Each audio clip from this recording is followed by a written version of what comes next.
let's take time for a tasting. Today we're going to look at our Writer's Tears. Writer's Tears Copper Pot is a fantastic whiskey. It goes back into the old Hailacon era, and what we're looking at is a blend of a very special kind. There were the blends out there and they had the grain whiskey in them, but Ireland had a special blend. It was known as the champagne of Irish whiskey. It was a mix of that single malt and that pot still, those premium whiskies we had. We blended them together to create something that was absolutely wonderful. We're going to try that now. Before we do, let's just find the story behind Writer's Tears. So if we go back in time and think of those great writers we had, the likes of James Joyce, Brendan Behan, J.M. Synge, the playwrights, poets, storytellers of our time. One of the things, of course, they all had in common was writer's block. Nowadays, we understand writer's block is when our imaginary friends won't talk to us anymore. But back then, it was a major problem. And what they did, they went straight to the pub. Now, while they sat there, enjoying their surroundings, in their hand, they had that special blend of whiskey, that champagne of Irish whiskey that we've all come to know and love in our Writer's Tears. There's an old story that goes, they felt so held back from their imagination that they allowed the whiskey to bring that imagination to them. And overcome with joy from that, it brought tears. Of course, because of the amount of whiskey they drank, every single tear was a drop of whiskey itself. And that, my friends, is our Writer's Tears. So that's looking at the story of the name. Now take a look at that beautiful, beautiful liquid.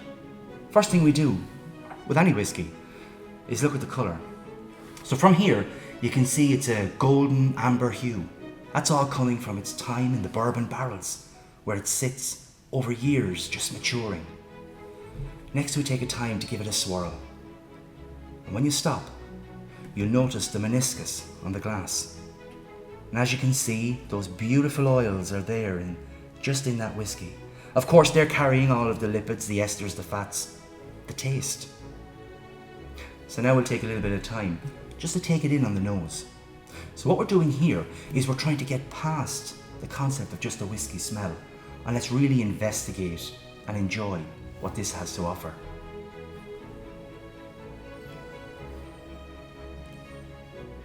So gently on the nose, we take it in, and as we do, beautiful aromas of that sweet apple smells.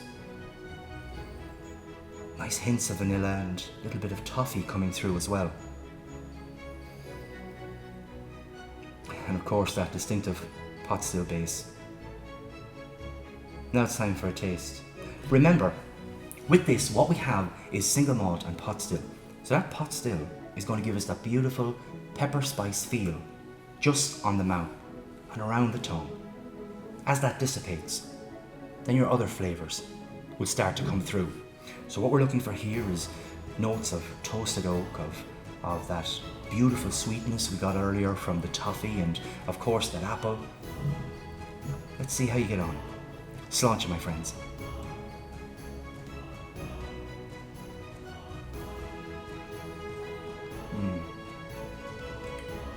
Delicious.